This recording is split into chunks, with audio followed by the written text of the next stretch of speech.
And the question they asked the AI was, how many people have been killed worldwide due to far-right extremism compared to Islamist extremism since 2000? Just give two numbers. So Thought came back and said far-right extremism was 475. I need to qualify this because I said the wrong number before. Islamic extremism was 243,124.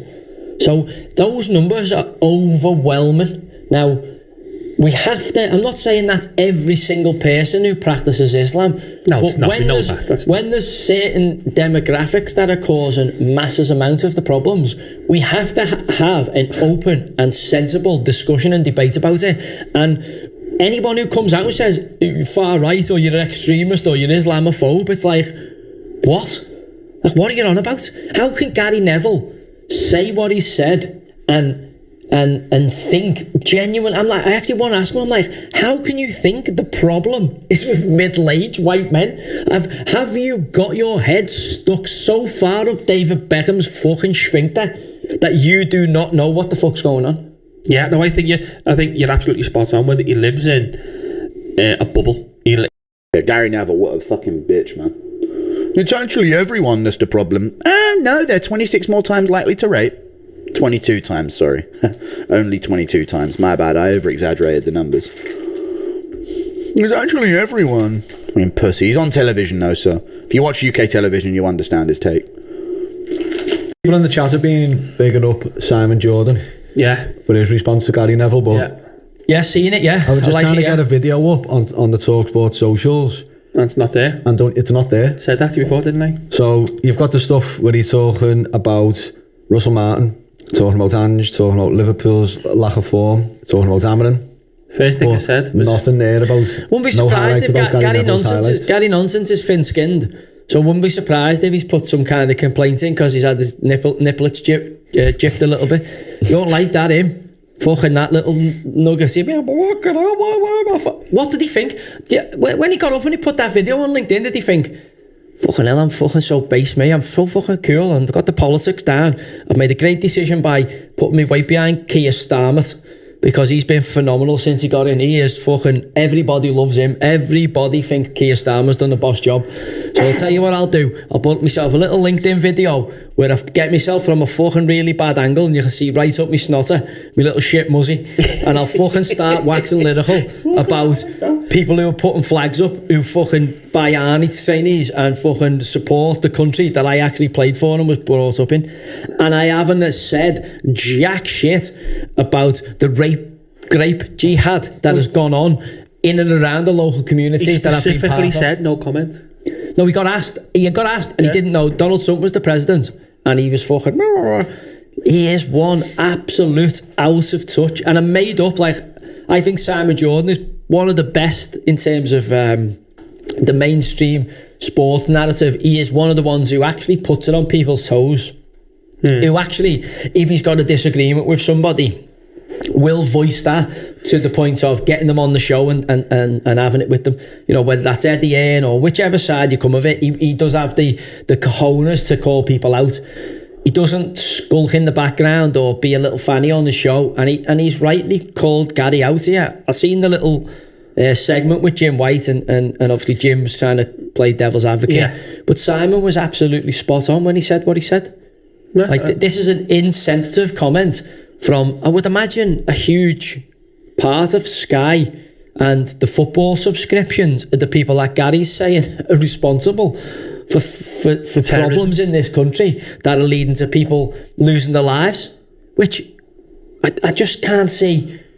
I can't see how nobody around him has gone, hey, what the fucking hell are you on about?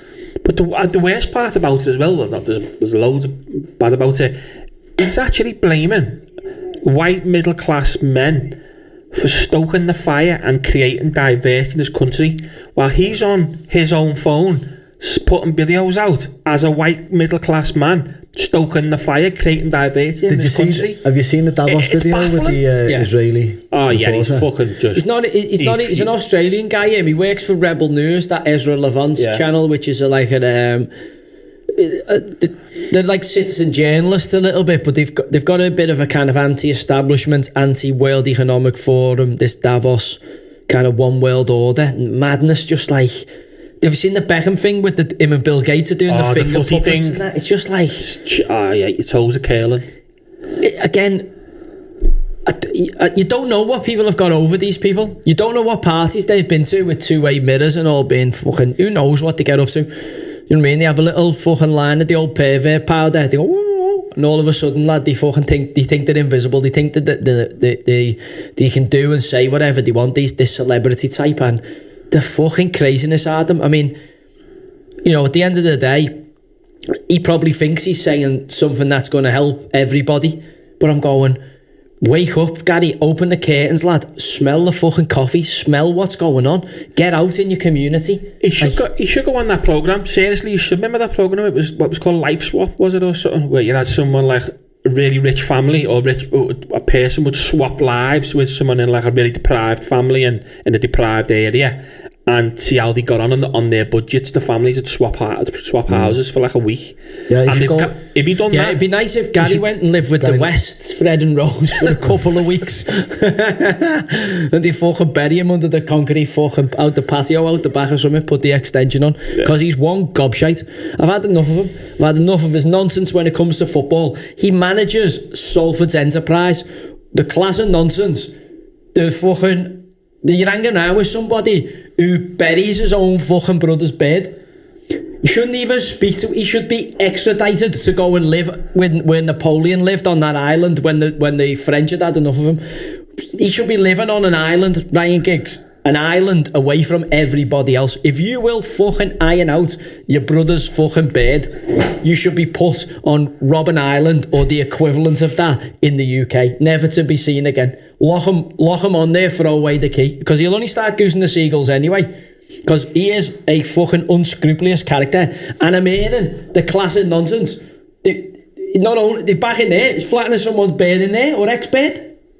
Yeah. And they're going round. I'm going, Gary, lad, you've got your own problems. Salford can't win a game of footy. You're hemorrhaging money left, right and centre, right? You're sacking people who were working for your building sites for having any flags, right? He's got a tower getting built in Manchester. Like, this is not a fella who... Like, he has no comprehension of what's happening for the normal citizen. This is nonsense. Lad, this is fucking madness. Somebody's doing all fucking balmy things with a top hat on in the Harrogate game. He has no comprehension of what's going on in the real world, this fella. And when you see him rocking up at Davos, when you see him doing party political broadcasts for the Labour Party, unfortunately, Gary, you fucking read your head above the pulpit. So you want to tell everybody what to do and how to do it. And also, when you say stuff like this, you should be coming out now and explaining. And then you've got Rio backing him up, who's moved to fucking Dubai. To get away from it? To put his kids in private school, to get away from the chaos that's going on. Who's sitting there with a mixed race. I don't know why his beard looks white to me. So he's in a mixed race relationship. He was before, right? Talking about racism and all that. And I'm going, lad, you're sitting there with the £300,000 watch on, Patek Philippe watch on, as a multi gazillionaire, talking about racism and how fucking bad this country's been for you. And you're going, what are you on about? It's not like you've been helped. Like, you've absolutely smashed it. What are you on about? Sir Lenny Henry fucking celebrated on the telly. We need repatriation, something bad's happened to us. I just think, you fucking cheeky bastards. And I have now got complete black fatigue. It's washed over me. That card, that DEI, affirmative action bollocks, race-based bollocks, is fucking played and washed out with me. I have no interest in it. I'm a meritocrat. I judge people based on what you present, and I treat everybody completely bespokely to the way they present themselves to me. If you turn up and you're a cunt to me, I will truly practice equality, because I will punch you straight in the face, exactly the same as I would a Chinese person or an English person, or a white person, or an Eskimo. If you turn up with bad energy and you want to smoke, I will happily have it with you, no problem. I have no considerations about your race, your gender, whether you're able-bodied or disabled. I will inflict maximum punishment on you for coming at me with that energy. But if you want to be my mate and you want to be sound or you want to ask some questions, I will equally bespokely treat you with the same energy. Yeah. What I don't need is absolute bakes like Gary Neville, right? Whose dad's called Neville, so we can instantly establish his nan and granddad were a pair of cunts. Because if you call your kid Neville, you're a fucking cunt in my book. So if you don't like that, Gary, come and do something about it. Get on the phone to Cowley Sutherland. Get on the phone to Misfits. I will gladly spear elbow you like Alex Pereira did to Ankalaev, straight in the top of your little shit wig for the comments you've made this week. Scooby-Doo, you've got my number. I'm on your case. I need to speak to you anyway about the John Terry and the Anton Ferdinand bollocks. So if you want to have it, want to have a conversation, don't be hiding in Dubai. Don't be hiding behind, I've got a busy schedule, Champions League coming up, which you've hid behind to not get on the podcast. Let's fucking have it. We'll roll for 2 hours.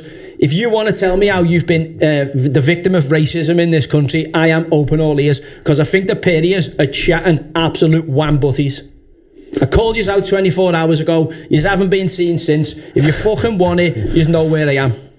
Okay. Who else is getting it now? Who's next? Who's next? Mad. Like the chat is going Malik Scott, Kate Abdo's fella, coming out and saying he can help Ronaldo with his mindset and his mentality. I'm going, what? Fucking joking, aren't you? You're talking about Ronaldo? No, I'm on a... No. Settle down, you. Fucking big TT's been fucking... Set yourself right down, you brother. Set yourself right down. You've been doing some serious... cleaning up operation for the old French genius. Je ne sais quoi. You've been on tidy up Terry duties. So I've seen a few in the chat say that they talk about one's on and it's off, or it's on and it's off. Is it on or off? I'm not sure. I've seen a few people saying it was on. You couldn't tell Ronaldo what to do. Deontay Wilder got absolutely starched last few fights. Tell Ronaldo he can help his mindset. He must be able to say, listen, this is how you strengthen your mindset. Just pretend that your beard's not getting absolutely ploughed behind your back. That's what you do. Just absolutely fortify your mind to say, my beard is definitely not getting absolutely flattened while I'm not there. Definitely not getting flattened. Lad, Carragher let the fucking cat out the bag.